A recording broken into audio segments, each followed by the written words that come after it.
Welcome back, friends, neighbors, and fellow knife lovers.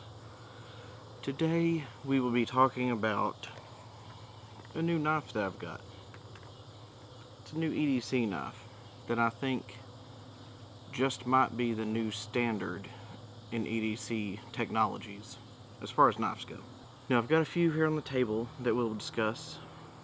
Some are other EDC knives, some are just here for steel comparison. This knife here I have mentioned in another EDC video before. It is the Benchmade Adamas. A very good folding knife, very thick, very heavy duty. If I had to fight my way out of a locked refrigerator or freezer in a grocery store, this right here is the knife I would want, unless I had a fixed blade option.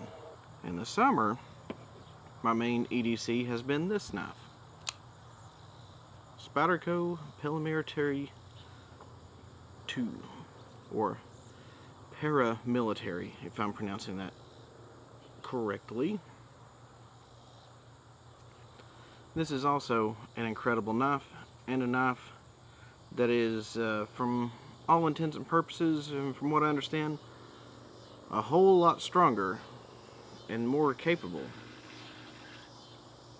than you would think of in a knife of this slender size.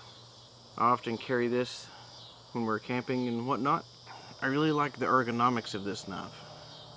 You can grab a hold of it, do some damage, whatever you need to do, but it's also got these other finger choils here, or whatever those are called.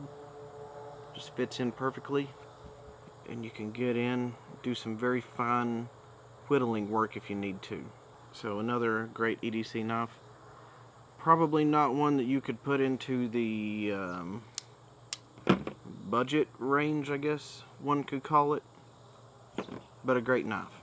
For those that have been following the channel, those that know me personally, know that in my day-to-day job, when I'm not working from home, thanks to the unpleasantness going on right now, I don't want to say those words and get the video flagged, but because of the unpleasantness, and now that I think about it, that unpleasantness is why I've grown this beard out, and I'll probably keep it out. It's more functional, because things I have to wear at work, you know, these kind of things, this keeps it from sliding down. So the big old goatee is here to stay. But nevertheless, there was a recent change, and even though in Tennessee there was a change a few years ago where essentially any knife restriction was removed and I can carry whatever length knife I want, in my day-to-day job I can carry anything with a maximum of a 2.5-inch blade. Now here in Tennessee, we like to grow tomatoes in our gardens in the summer, and those tomatoes get big. And if you try to cut a tomato with a CRKT squid, you're going to be there for a while. But nevertheless, unless I adhere to a don't ask, don't tell kind of policy, this is the biggest knife I can carry at work. That covers these three knives. The purpose of the video now. This knife here, the Civivi Elementum. It's a fun knife, and it's fun to say. Kind of reminds me of ceviche. I had some good soya ceviche not long ago. My neighbor over here, his mom made some, and some Mexican street corn. Delicious. So, Civivi. If you've not heard of them, what rock have you been living under? Now, my first impressions when opening this, of course, comes in a nice little box here. Standard box. But this is the first folding knife I've ever bought that comes with its own little zippered case here. So let's see what comes with it when you buy a Civivi Elementum. Okay, so first off, the knife, obviously, we'll set that aside. We'll talk about that here in a minute. You have a lens cleaning cloth or knife cleaning cloth. I don't know what the purpose of this is. It's still cool that they include it, especially at the price point that this knife is at. So you got that. Very high quality. Feels almost like a chamois that you would rinse a car with or dry a car with. Got the instruction booklet if you need that, or are you even buying a knife. And what appears to be, I think this is a sticker, Civivi, and it says, "Love your new knife? Share your experiences with the world now." Why not? That's what we all do these days anyway. And this is one of the main reasons I love this knife, and one of the reasons I will probably be buying multiple other Civivis going forward. This sticker. Check this out. How could you not love that sticker? Now, any of my friends and family that know me know that I love stickers. Every vehicle I've ever owned, the back window has been covered in stickers. So much so that I've got this giant bag of stickers here that I have yet to find places to put. So, you know. And this is not even all the stickers I own. I've got a bunch more stickers elsewhere. But this sticker here, that is nice. And on to the reason why you've probably clicked on this video to begin with. The knife. Now, from what I understand, this has a 2.96 inch blade. So technically I couldn't carry it to work because it is over 2.5 inches. And it is a flipper. It has no thumb studs like the CRKT or even the Benchmade Adamas I've got here, but that's not an issue. For the price point that this knife falls in, which is about $50, give or take where you buy it from,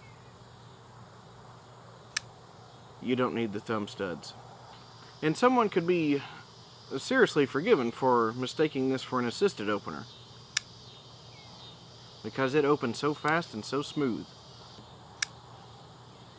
Now the profile of this knife, the first time I saw it, I was like, man, that is a good looking knife, especially for EDC. Now, is this a knife I would take out in the woods with me? It probably wouldn't be my first choice, but I don't think it would be a terribly bad choice, especially for lighter duty work. If you're in an urban environment, EDCing this knife, you could go a whole lot worse for the price point that this is in. Like I said, 2.96 inch blade. This one is the D2 steel model. I'm a big fan of D2. You do have to take a little better care of it, but it's good sharp steel. Sharpens easily, holds a nice edge. And the best part about this knife, in my opinion, and the opinion of others, instead of having copper or nylon washers, you got ball bearings in there. That's one reason this opens so smooth and closes so smooth. This feels like a much higher quality knife than $50. Now, big part of that is made in China. 20 years ago, that may have been a huge deterrent. Nowadays, I don't think it's that much of a deterrent. Some of the best knives I have are made in China. Some of the really best knives I have are made in USA, obviously, but China, they're giving the USA made knives a run for their money. Now the D2 steel I mentioned, if you are a fan of Iraq Veteran 8888, this may look familiar to you, especially if you've been following them for a few years. I got this knife here in a man can a few years ago. It's got a nice leather sheath there, with the button. You can see D2 right there. IV8888. Although this is a small fixed blade knife, I have done a lot of work with this. And just looking at the blade, you can hardly tell it.